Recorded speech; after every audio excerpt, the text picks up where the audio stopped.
오늘 쉬운 한 번째 로마서 강해를 준비하면서 제목을 구원은 오직 믿음으로라는 그렇게 말씀으로 우리 사랑하는 성도 여러분들과 제가 본문을 살펴보았으면 좋겠습니다. 사도 바울이 9장에서 11장까지 이스라엘의 구원에 관하여 이야기하고 있다는 것 우리가 지금까지 충분히 살펴보았다고 생각이 되어집니다.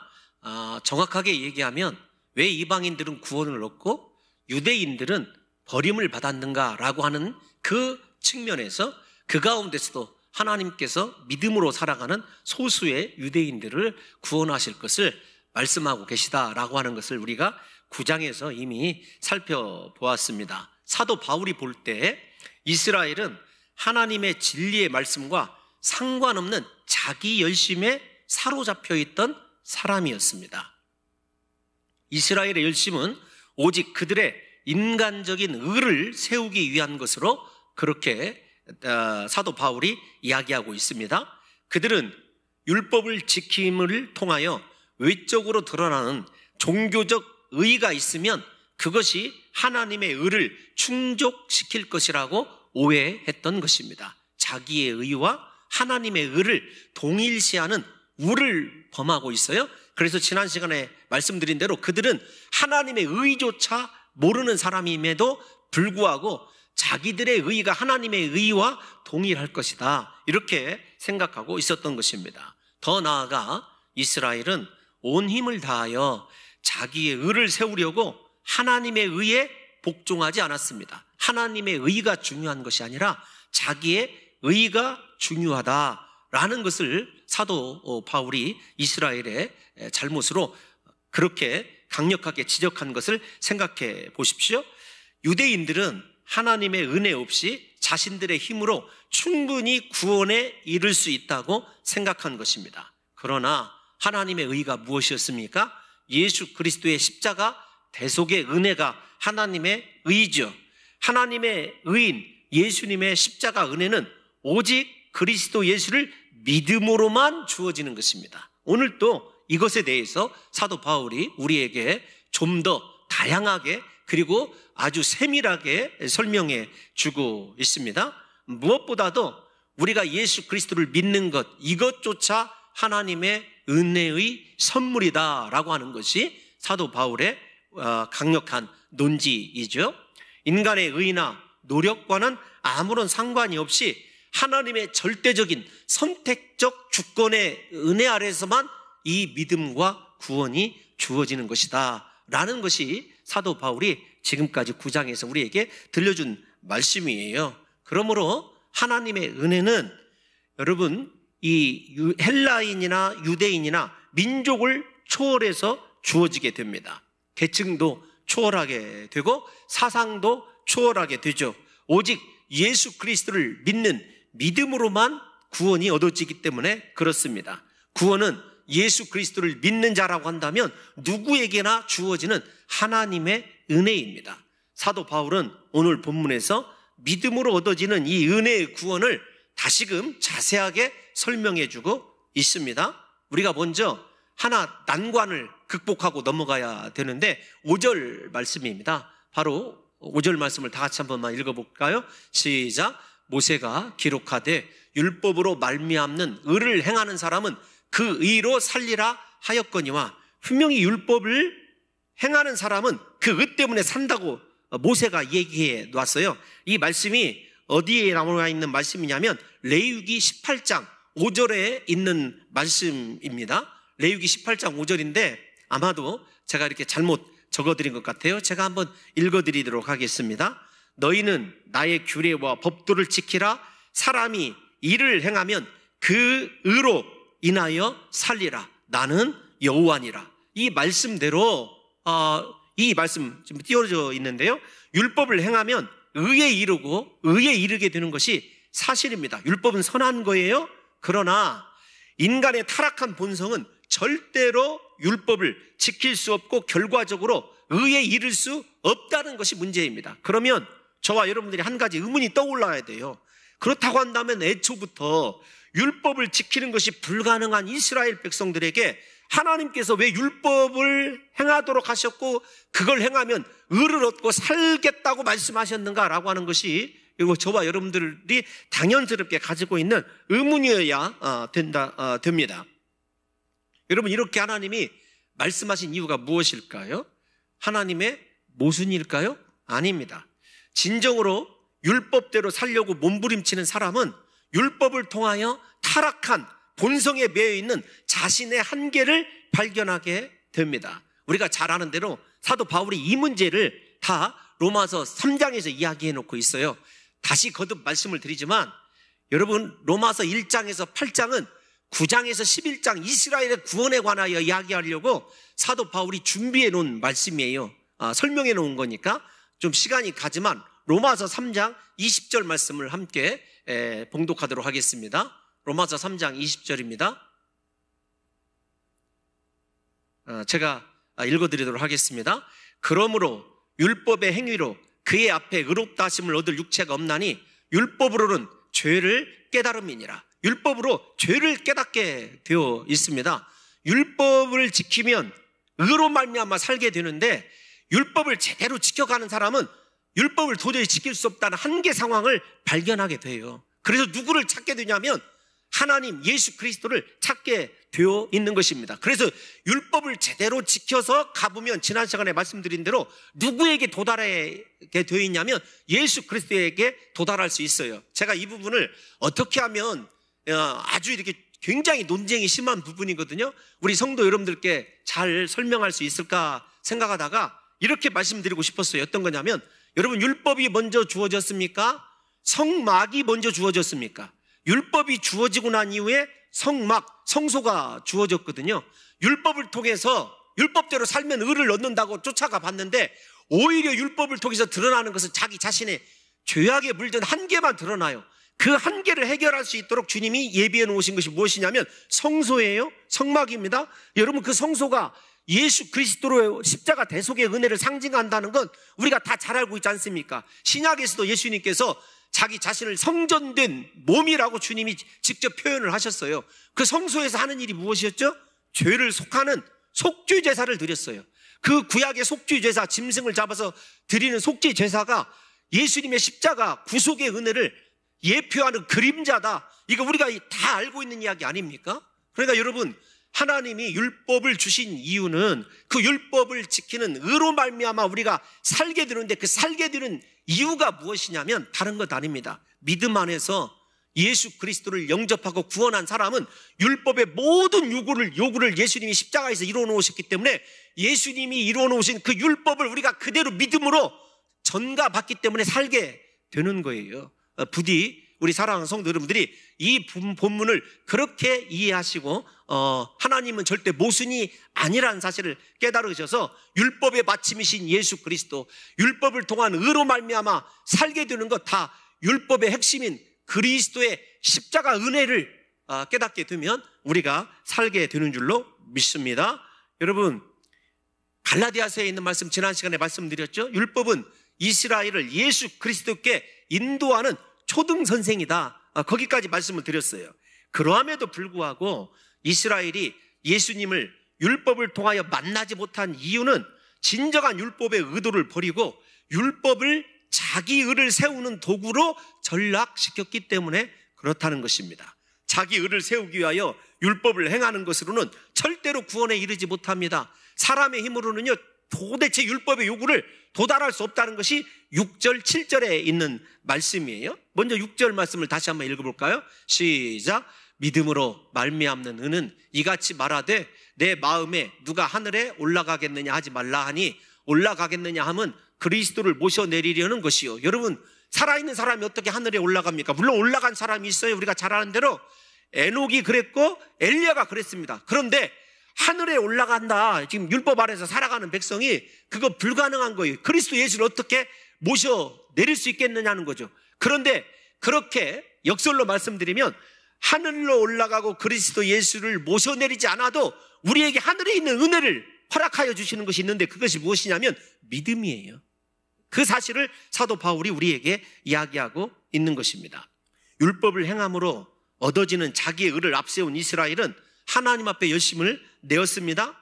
그런데 이것은 자신이 하늘에 이를 수 있다고 생각하는 것으로서 마치 그리스도를 땅에 끌어내리는 행위와 동일합니다. 무슨 말입니까? 절대 인간의 의로는 이런 일들이 일어날 수 없다라고 하는 사실을 사도 바울이 비유적으로 이야기하고 있는 거예요. 이스라엘은 인간적인 열심 때문에 하나님의 의로 이 땅에 오신 예수 그리스도를 믿지 못하고 십자가에 못 박아 죽게 하였다는 것을 잘 알고 있지 않습니까? 무슨 말입니까? 인간의 의로 하늘에 있는 구원에 도달하려고 했었을 때 그 의에 대한 완전한 이해 없이 믿음 없이 접근하는 것은요, 오히려 예수 그리스도를 십자가에 못 박혀 죽인 행위와 동일하다는 것이죠. 그렇다고 한다면 믿음으로 의가 얻어진다는 것은 무엇을 의미합니까? 예수 그리스도를 믿음으로 구원을 얻었다는 것은 율법을 지킬 수 있다는 것을 의미하고 강조하는 것이 아닙니다. 믿음 안에서 율법의 모든 요구가 다 이루어졌다는 것을 이야기하고 있는 것이죠. 이것이 사실은 로마서 8장에 있는 이야기예요. 우리가 다 같이 8장 깁니다만 이 사실을 좀 보충하기 위해서 로마서 8장 1절에서 4절까지 한번 다 같이 읽어보겠습니다. 시작. 그러므로 이제 그리스도 예수 안에 있는 자에게는 결코 정죄함이 없나니. 잠깐만요. 1절 때 왜 정죄함이 없다고 그랬습니까? 율법의 근거를, 율법의 요구를 예수님이 다 이미 십자가에서 이루어 놓으셨기 때문에 율법이 더 이상 우리에게 죄를 판단하는 근거로 작동할 수 없다라는 것이 1절에 있는 말씀입니다. 다시 2절을 읽어보겠습니다. 시작. 이는 그리스도 예수 안에 있는 생명의 성령의 법이 죄와 사망의 법에서 너를 해방하였음이라.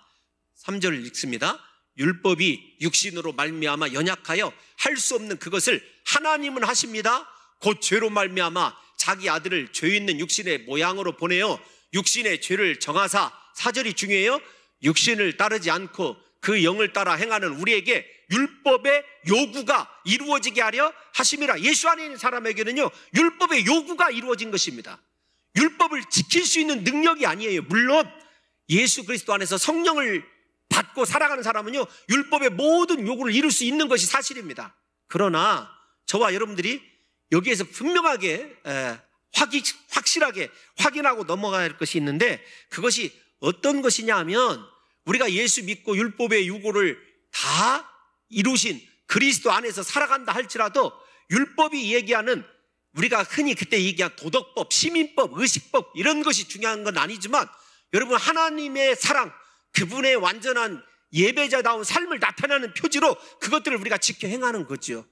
왜냐하면 그것이 세상과 우리가 다르게 살아가는 사람임을 증명하는 길이기 때문에. 그러나 분명한 것은 예수님이 십자가에서 율법의 모든 요구를 이루어 놓으셨고, 예수 그리스도를 믿는 우리에게도 그 율법의 요구를 이룬 것으로 하나님이 인정해 주시는 것, 그것이 무엇이냐면 우리에게 전가된, 예수님이 십자가에서 이루신 의가 우리에게 그대로 전가되었어요. 그 의가 전가되었는데 무엇으로 전가되느냐면 믿음으로 전가된다는 것이 사도 바울의 이야기입니다. 그러므로 믿음으로 예수 안에서 살아가는 자들에게는요, 이제 더 이상 율법이 정죄하지 못합니다. 예수 안에 있는 생명의 성령의 법이 죄와 사망의 법에서 우리를 해방하였기 때문이라고 분명하게 말씀하고 있습니다. 예수님을 믿는 사람이란 예수님 안에 있는 사람을 말하는 것이고, 예수님 안에 있는 사람에게는 생명의 성령의 법만이 작동합니다.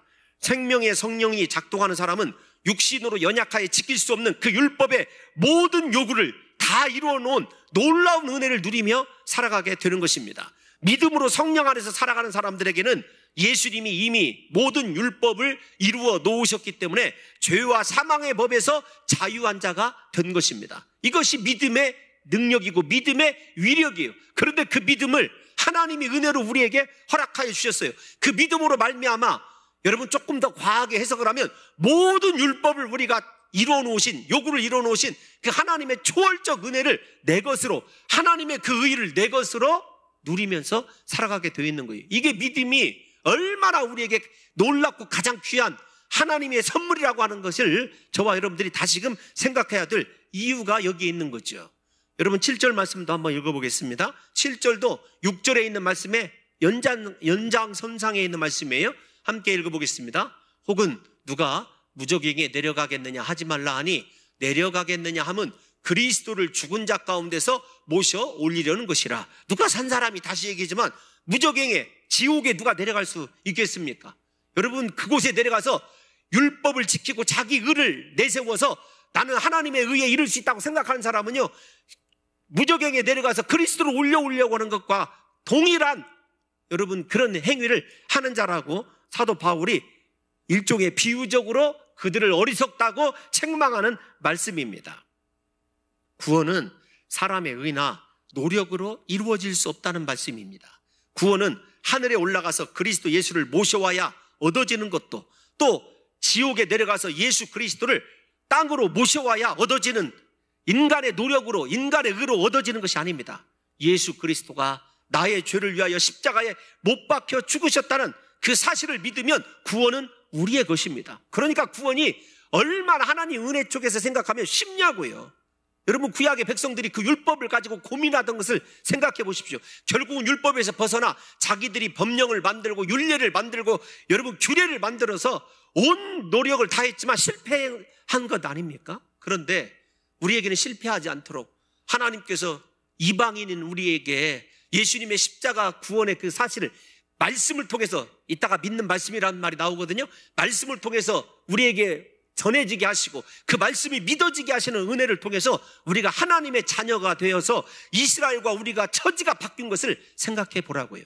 율법을 주신 이유는 예수님을 알게 하기 위해서요. 이스라엘 백성들에게 특권이었습니다. 예수님께 도달하도록. 그래서 그 율법 다음에 성막도 주시고 성막을 통해서 속죄제를 알게 하고 죄가 얼마나 무서운지를 율법과 속죄제를 통해서 깨닫게 하시고 그 죄를 단번에 해결하실 히브리서에 있는 말씀처럼 영원한 대제사장 예수 그리스도를 기다리게 했는데, 그들은 예수 그리스도를 기다린 것이 아니라 여러분 자기의 의를 이루어질 사람을 기다리고 있었다는 것이죠. 이제 여기까지 정리를 하시고, 그러면 우리에게 믿음은 어떻게 주어지는 것인가? 그렇게 믿음으로 우리에게 율법의 모든 요구를 이루게 하시고 하나님 은혜 안에서 살아가게 하셨는데, 그러면 믿음은 도대체 어떻게 우리에게 오는 것일까? 여러분 9절 말씀을 한번 읽어보도록 하겠습니다. 믿음을 통한 구원을 이야기하는 거예요. 시작. 네가 만일 내 입으로 예수를 주로 시인하며 또 하나님께서 그를 죽은 자 가운데서 살리신 것을 네 마음에 믿으면 구원을 받으리라. 다른 것이 구원이 아닙니다.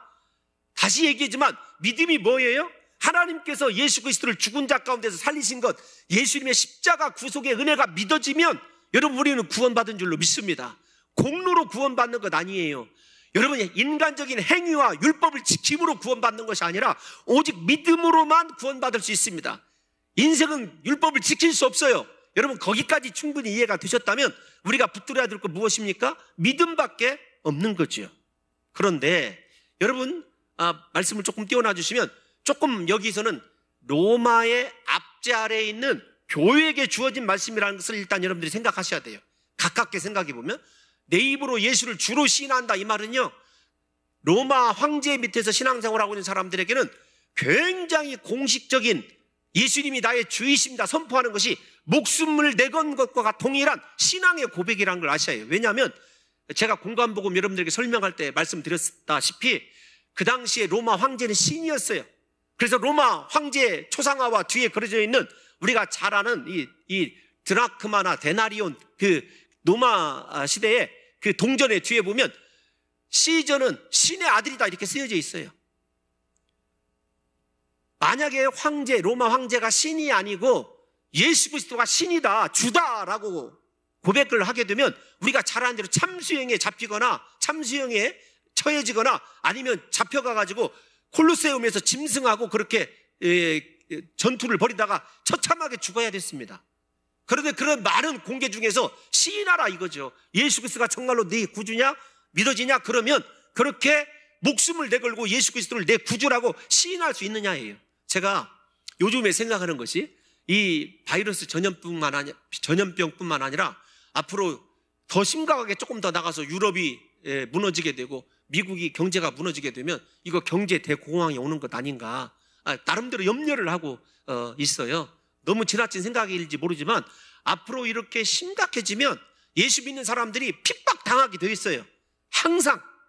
그랬을 때 과연 저를 비롯해서 우리 사랑하는 성도 여러분들은 그런 핍박 가운데서 나는 예수 그리스도를 경배하는 사람입니다, 예수님만이 나의 주입니다, 공개적으로 시인하고 순교의 길로 걸어갈 수 있는 사람이 몇이나 될까?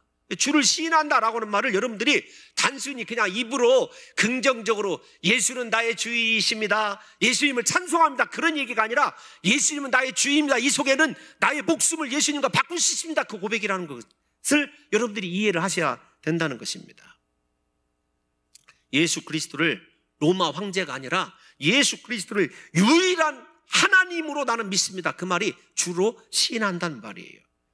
로마 황제가 주가 아니라 예수님이 주님이시고 나의 하나님이시다. 사랑하는 성도 여러분들과 제게 먼저 그렇게 나는 온 세상 속에서 예수 그리스도를 나의 구주라고 시인하는 삶을 살아가고 있는지를 생각해 봐야 돼요. 목숨이 위협받는 상황이 아니라 세상살이 살아가는 동안에서도, 직장에서도 나는 당당한 크리스찬으로서 하나님을 섬기는 자입니다, 모든 사람 만나는 사람에게 나는 하나님을 예배하는 자입니다, 그렇게 고백할 뿐만 아니라 그 고백에 걸맞는 삶을 살아내고 있는지를 저와 여러분들이 깊이 반성해 봐야 한다는 것입니다. 또한 네 마음에 믿으면 구원을 받으리라 라고 하는 말씀을 살펴보면, 먼저 우리 사랑하는 성도 여러분들이 마음에 대해서 제가 여러 차례 설명을 해드렸는데, 우리는 마음이 대부분이 심장 혹은 정적인 것으로 생각합니다. 좀 유식하게 표현을 해보면 마음을 우리는 지정의에 관한 것으로 생각을 해요. 그런데 헬라어는 그렇지 않아요. 어떤 것이냐면 이성에 가까워요. 지식에 가깝습니다. 마음이 어디에 있냐면 그들은 머릿속에 있다고 생각을 해요. 우리 동양인들은 마음이 어디에 있다고 생각하냐면 이 심장 가까이에 가슴 속에 있다고 생각을 해요. 그런데 여기서 마음으로 믿어라고 하는 말은 어떤 말이냐, 그렇기 때문에 중요한데, 여러분 지적인 요소라고 말씀을 드렸어요.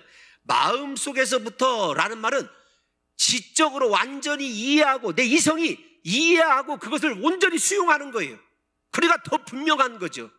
이해가 가셨으면 좋겠어요. 이 말이 제가 잘 설명하고 있나요? 우리 댁에서 지금 시청하고 계신 성도 여러분, 이 말씀을 잘 이해하셨으면 좋겠는데, 우리는 마음이 이 속에 있어서 지정의적인 감성적인 요소라고 생각하는데, 헬라어에서 마음은 그런 것이 아닙니다. 이성적이고 지적인 거예요. 그러니까 누가 이것은 이렇게 하는 것입니다 설명했었을 때 분명하게 이해가 되는 거예요. 예를 들면 1 더하기 1은 2입니다. 우리가 그냥 수용하고 이해하고 그렇다는 것을 받아들이듯이 마음으로 믿는다라고 하는 말은 그거예요. 우리의 지식이, 우리의 이성이 완전히 그리스도 예수 앞에 굴복한 상태, 그것이 마음으로 믿는 것입니다. 여러분, 마음으로 믿는다는 말씀은 마음속에서부터 이해하고 알아져라는 뜻을 갖고 있기 때문에, 하나님이 살아계시고 나를 구원하시기 위하여 그의 하나밖에 없는 아들 예수 그리스도를 십자가에 못 박아 죽게 하셨다는 사실이 완전히 이해가 되는 거예요. 분명하게 지성적으로 이성적으로 깨달아져요. 아무런 의심이 없는 상태, 이것이 마음으로 믿어진다는 말입니다. 즉 마음에서 예수님의 십자가가 내 십자가요, 예수님의 죽으심이 나의 죽음이라는 것이 완전하게 이해되는 거예요. 단 1%의 의심도 없이. 여러분, 그 말이 얼마나 중요한지를 사도 바울이 10절에서 다시 한번 이 말씀을 함축합니다. 10절 말씀 한번 읽어볼까요? 10절 말씀, 본문 10절입니다. 시작. 사람이 마음으로 믿어 의에 이르고 입으로 시인하여 구원에 이르느니라. 여러분, 중요한 건 뭐냐면 먼저 마음으로 예수님을 믿어야 의롭다함을 얻을 수 있는 거죠. 아직도 마음으로 예수 그리스도가 믿어지지 않습니까? 주님께 두 가지를 하셔야 돼요. 먼저 믿음 달라고 기도해야 됩니다. 이렇게 믿음이 중요한데, 믿어야 구원받는다, 이거 지금 제가 율법을 지키는 것이 아니라 믿음으로 구원받아야 된다는 것을 지금 설명하고 있는데, 여러분 믿음이 없다면 이게 굉장히 중요한 거죠. 제가 이렇게 신방을 할 때 늘 연세 드신 분들이나 우리 새가족 성도들 함께 새가족 공부할 때 물어보는 것이 있어요. 당신 죄송하지만 지금 죽어도 하나님께 갈 확신이 있느냐? 예수 그리스도가 나의 구주라는 것이 믿어지느냐? 예수 믿는 건요, 우리의 영생을 결정하는 것이고, 영생을 결정하는 건 역으로 믿음밖에 없기 때문에 그런 것 아니겠습니까? 그런데도 지금 만약에 믿음이 없다면 이 두 가지를 행해야 되는데, 한 가지는 뭐냐면 믿음 달라고 몸부림쳐 기도해야 된다는 것입니다. 우리가 잘 아는 대로 마가복음 9장에 보게 되면 변화산에 예수님께서 세 제자와 함께 그렇게 기도하러 가셨다가 땅에서 제자들이 날 때부터 이렇게 귀신 붙들린 자 아이를 고치지 못한 사건이 일어나요. 예수님께 그 아버지가 데리고 오지요. 그러니까 할 수 있거든 우리 아들을 좀 고쳐주십시오. 제가 간략하게 빠르게 말씀드릴게요. 예수님이 할 수 있거든이 무슨 말이냐, 믿는 자에게는 능치 못할 일이 없느니라 얘기하시고, 그 아버지가 24절에서 뭐라고 얘기하냐면 소리질러 이르되 내가 믿나이다, 나의 믿음 없는 것을 도와주소서. 여러분, 결과적으로 그 믿음을 통해서 우리가 놀라운 기적이 일어났다는 걸 알고 있지 않습니까? 사랑하는 성도 여러분, 오늘 체면, 그 다음에 내가 누군데 이런 생각하지 마시고요, 하나님께 부르짖어 기도하십시오. 나에게 믿음 주세요. 믿음을 갖는 것은요, 앞으로 이 세상에서 일어난 그 어떤 일로도 비유할 수 없는 가장 중요한 일이에요. 두 번째, 이제 로마서로만 이야기를 하면, 믿음은요, 말씀을 들어야 생기는 거예요. 참 신기한 게 뭐냐면, 우리 교회도 보면 예수님을 처음 믿으시는 분들이 예배 시간에 그냥 앉아있는데 눈물이 난다는 거예요. 그러다가 어느 순간에 조금 지나면 예수님이 내 구주라는 게 믿어진다는 거예요. 이거 참 신기하거든요. 우리 로마서 다음 시간에 살펴볼 말씀이지만 우리 10장 17절 말씀 다 같이 읽어보겠습니다. 시작. 그러므로 믿음은 들음에서 나며 들음은 그리스도의 말씀으로 말미암느니라. 그리스도의 말씀을 들을 때만 믿음이 생겨요. 아까 마가복음에 있는 말씀을 제껴놓고라도 우리에게 믿음이 어떻게 생기느냐, 믿음이 어떻게 자라가느냐, 말씀을 들어야 돼요. 사탄이요, 그래서 예배 시간에 가장 강력하게 방해하는 것이 무엇인 줄 아십니까? 목사의 설교가 들리지 않게 하는 거예요. 어떤 관계적인 측면이 되었든지, 세상에서 일에 대한 염려 때문에 되었든지, 내가 가지고 있는 계획 때문에 그랬든지요, 말씀에 집중하지 못하게 하는 거예요. 중요한 건 말씀이 들리지 아니하면 믿음도 약화된다는 사실을 아셔야 돼요. 우리가 예배에 생명을 걸어야 될 이유가 여기에 있습니다. 사랑하는 성도 여러분들과 제가 오늘 이 말씀을 들으셔서 분명히 하나님의 말씀이 들려지도록 주님 앞에 간절히 기도해서 말씀 들음을 통하여 사랑하는 성도 여러분들의 믿음이 장성해 가시기를 예수님의 이름으로 축원합니다. 앞에서 말씀드린 대로 날마다 예수님이 나의 구주라는 사실을 시인할 준비가 되어 있어야 돼요. 그래서 언제나 나 같은 죄인을 구원하신 예수 그리스도를 찬송하고 예수님을 사랑하는 신앙의 태도 중요합니다. 뿐만 아니라 날마다 말씀을 듣기를 사모하고 힘을 써야 될 이유가 여기에 있는 거죠. 여러분들에게 앞으로 참 이게 이 시대의 큰 문제가 무엇이냐면 말씀을 들을 귀를 달라고 하는 것이 중요합니다. 예수님께서 여러 차례 말씀을 드렸지만 공관복음에서 들을 귀 있는 자는 들을지어다 라고 하는 그 말씀 이후에 일어나는 놀라운 사건들을 보십시오.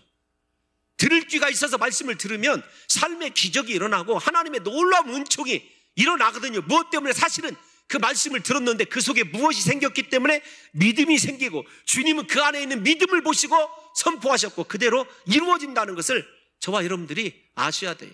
그래서 정말로 신앙생활 잘하는 사람은요, 잘하시는 분들은요, 날마다 말씀 듣기를 사모하는 사람이에요. 이 말씀을 종합해 보면 이제부터 여러분 6절, 7절, 8절, 9절, 10절을 종합해 보면 구원은 우리의 입에 있고 구원은 우리의 마음에 있다는 것을 이야기합니다. 멀리 있는 것이 아니에요. 아주 가까이 있어요. 구원에. 사도 바울이 얘기하는 것은 그것입니다. 구원이 입에 있는 사람은요, 날마다 그리스도 예수 주여를 내 구주로 시인하고 부르면서 찬양하고 기도하며 예수님의 그 사랑과 감격 아래서 살아가게 되는 거죠. 마음에 예수님의 십자가 구원이 확실하게 믿어지는 사람은 그래서 감격의 은혜뿐만 아니라 평안과 기쁨이 있는 것 아닙니까? 사도 바울이, 좀 건너뛰읍시다, 설교를 건너뛰면 사도 바울이 이 9장 이르기 전에, 9장에서 11장 이르기 전에 8장의 마지막 말씀이 어떤 것이냐면 우리에게 마음에 믿어지는 그리스도의 사랑에 대한 확신을 가져라는 것 아니었습니까? 우리가 로마서 8장 마지막 절에 39절을 읽어보면 높음이나 깊음이나 다른 어떤 피조물이라도 우리 주 그리스도 예수 안에 있는 하나님의 사랑에서 끊을 수 없으리라. 분명히 사랑에 대한 확신을 주셨어요. 마음에 예수 그리스도를 내 구주로 믿는 사람들에게는요, 그렇게 사랑에 대한 확신이 있기 때문에 기쁨과 평안이 있어요. 입으로는 구주를 시인하기 때문에 감사와 찬송이 있는 것입니다. 여러분들의 마음을 들여다보십시오. 여러분들의 입술의 고백을 생각해 보세요. 지금 내게 가까이 있는 그리스도의 구원이 임하여 있는 삶인지 아닌지 우리 스스로도 알 수 있거든요. 예수 그리스도를 입으로 시인하여 날마다 그분의 이름을 찬양하고 높여드리며 마음으로 예수 그리스도의 구원, 십자가 은혜를 믿기 때문에 그 속에 요동치 않는 평안과 기쁨이 있고, 무엇보다도 나의 죄를 위하여 십자가에 못 박혀 죽으신 그 하나님의 사랑이 영원할 거다, 그 사랑에서 나를 끊을 것은 아무것도 없다라고 믿는 사람들에게는 하나님이 주신 놀라운 평안이, 은혜가 있다라는 것이죠. 그 믿음을 지금 사도 바울이 우리에게 강조하고 있는 거예요. 심지어 이제 그것이 보이지 않는 내적인 거라고 한다면 외적인 것과 종말에서 믿음의 위력을 11절과 12절에서 사도 바울이 이렇게 얘기합니다. 먼저 11절을 한번 읽어볼까요? 시작. 성경에 이르되 누구든지 그를 믿는 자는 부끄러움을 당하지 아니하리라 하니. 사도 바울이 지속적으로 지금 이야기하고 있는 것이 무엇이냐면 예수님을 믿는 자는 부끄러움을 당하지 않는다는 거예요. 이거 어디서 나왔죠? 가까이만 찾아봅시다. 9장 마지막 절 보아요. 9장 마지막 절.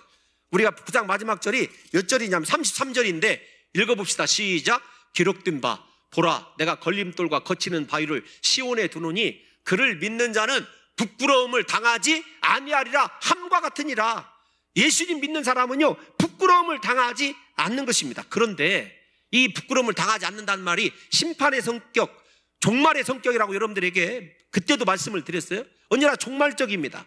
예수 그리스도를 믿어서 입으로 시인하고 마음으로 믿는 사람에게는 사도 바울이 이야기하는 하나님의 끊을 수 없는 그 사랑과 감사와 기쁨과 감격이 있어요. 그것으로 그치는 것이 아니라 외적으로 종말적으로는 우리가 부끄러움을 당하지 않는데, 여기서 부끄러움을 당하지 않는다라는 말이 어떤 의미냐라는 거죠.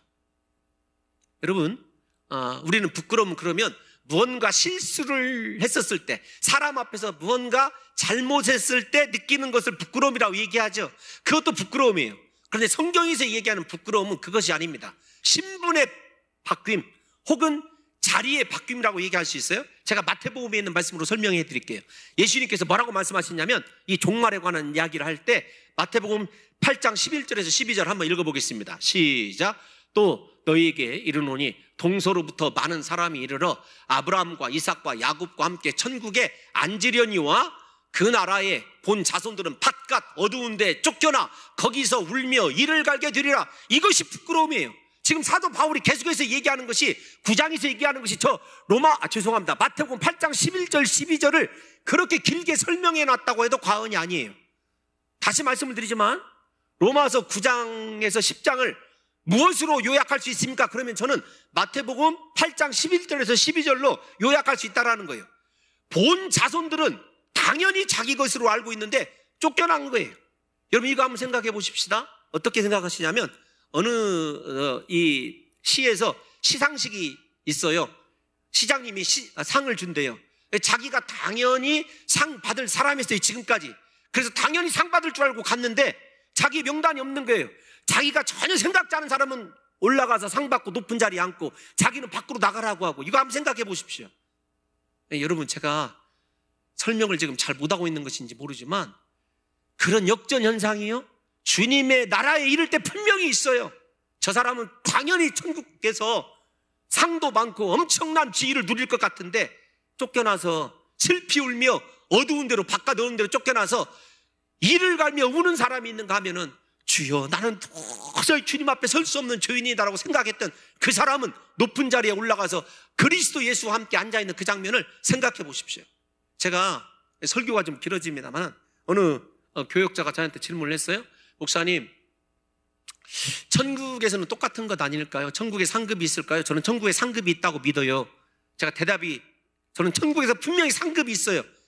천국에 들어가고 못 들어가도 참 기가 막힌 드라마틱한 역사가 일어날 거지만 천국에 상급이 있어요. 왜냐하면 하나님은요 평등의 하나님이 아니라 공평하신, 공정하신 하나님이기 때문에 저는 상급이 있다고 생각하거든요. 우리는 하나님의 평등을 주장하는데 그거 아니에요. 은혜의 평등이 아니라는 거죠. 저는 하나님은 공평하신 하나님이시지 평등하신 하나님이 아니라고요. 이 말을 여러분들이 좀 이해를 하셨으면 좋을 텐데, 어쨌든 부끄러움이 무엇인 줄 아십니까? 부끄러움이 내 축복을 다른 사람이 가져가고 나는 그 축복이 자리에 쫓겨나는 것이 부끄러움이에요. 신앙생활을 우리가 믿음으로 잘해야 될 이유가 여기에 있는 거예요. 마지막 이 말세 때 정말 잘해야 될 이유가 여기에 있는 것입니다. 내가 목사니까 당연히 천국에서 내가 장로로 이만큼 수고했고 헌금 이만큼 하고 내가 사람들에게 존경받았으니까 천만의 말씀이에요. 부끄럼 당하지 않으려면 정말로 날마다 생명 내걸고 예수 그리스도가 내 구주라고 시인할 수 있는가? 내 마음속에 그리스도 예수가 나의 죄를 위하여 십자가에 못 박혀 죽으신 그 사건이 1%의 의심도 없이 믿어짐으로 말미암아 그분이 내적으로 내게 주시는 진정한 은혜가 있는가라고 하는 거죠. 여러분 12절 말씀 약 1분 정도만 더 설교를 하죠. 12절 말씀 한번 읽어보겠습니다. 12절 말씀 시작. 헬라이나 차별이 없음이라 한 분이신 주께서 모든 사람의 주가 되사 그를 부르는 모든 사람에게 부요하시도다. 무슨 말입니까? 믿음으로 예수 그리스도를 부르라. 저 말은 대부분 다 기도로 쓰여진 이야기예요. 사실은 성경을 보면 유대인이나 헬라인이나를 막론하고 예수님을 믿는 모든 사람들은 구원을 얻게 됩니다. 믿음의 주가 되시는 예수님을 찾고 부르는 사람들을 부요하게 하셔요. 예수님 찾으라는 거죠. 입으로 시인할 뿐만 아니라 예수 그리스도를 날마다 사모하고 찾아야 돼요. 불러야 돼요. 그 사람이 영적으로 말씀이 믿어지는 부요함 뿐만 아니라 그 육체가 영적인 일뿐만 아니라 육적인 일까지도 하나님으로 채워지는 풍부함이 있다는 거예요. 이 사실을 사도 바울이 고린도전서 2장 9절에서 이렇게 얘기했어요. 시작. 기록된 바 하나님이 자기를 사랑하는 자들을 위하여 예비하신 모든 것은 눈으로 보지 못하고 귀로 듣지 못하고 사람의 마음으로 생각하지도 못하였다함과 같으니라. 그러니까 무슨 말입니까? 내가 전혀 예상하고 기대할 수 없는 엄청난 하나님이 예비하신 사랑과 풍부하신 은혜가 예비되어 있다는 거예요. 단 조건이 뭐죠? 예수 그리스도를 찾고 부름으로 말미암아 하나님의 사랑을 입은 자들에게는 그래서 염려할 것이 없는 거예요. 사랑하는 성도 여러분, 지금 우리가 할 일이 어떤 일이냐면 예수님을 부르는 일이에요. 누구든지 주의 이름을 부르면 구원을 얻게 될 줄로 믿습니다. 누구든지 주의 이름을 부르면 삶이 부유해질 줄로 믿습니다. 하나님으로 우리의 영이 채워질 줄로 믿습니다. 육적인 일들도 주께서 부욕해 해주실 줄로 믿습니다. 이것이 믿음의 위력이에요. 믿음의 위력. 구원뿐만 아니라 우리 삶을 부유하게 하는 것, 하나님께 날마다 부르짖으며 나가는 것, 이것이 믿음의 능력입니다. 여러분 결론적으로 말씀드리면 왜 사람들이 예수님을 부르지 않느냐, 기도하지 않느냐? 믿음이 없기 때문이에요. 로마서의 이야기로 하면 믿음이 없기 때문에 그런 거예요. 별다른 핑계를 다 대고 합리적인 이유들을 제시하지만 내면에는 무엇이 없냐면 믿음이 없어요. 믿음이 왜 없습니까? 어떤 이유에서 듣든 말씀을 듣지 못하기 때문이라고, 뿐만 아니라 기도하지 않기 때문이라고 역설적으로 여러분들께 말씀드릴 수 있는 거죠. 마지막 13절이 어떤 거죠? 13절까지 하고 마치죠. 시작. 누구든지 주의 이름을 부르는 자는 구원을 받으리라. 저 말씀, 누구든지 주의 이름을 부르는 자는 부욕해 됩니다. 부욕해 됨이 먼저 나왔어요. 그 다음에 구원을 얻게 됩니다.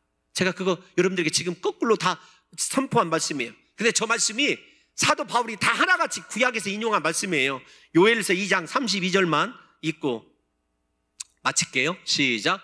누구든지 여호와 이름을 부르는 자는 구원을 얻으리니. 할렐루야. 예수 그리스도의 이름을 부르시기를 바랍니다. 삶이 부유해지고 구원을 얻게 되는 은혜가 임하게 될 줄로 믿습니다. 우리에게 그리스도를 향한 믿음이 이렇게 내 인생을 바꿔놓고 내 영혼의 미래를 결정짓는 중요한 사건이라는 사실을 깨달으셔서 이번 한 주 우리 사랑하는 성도 여러분들에게 하나님께서 이 위기 가운데서도 풍성한 믿음으로 함께해 주시기를 예수님의 이름으로 축원합니다.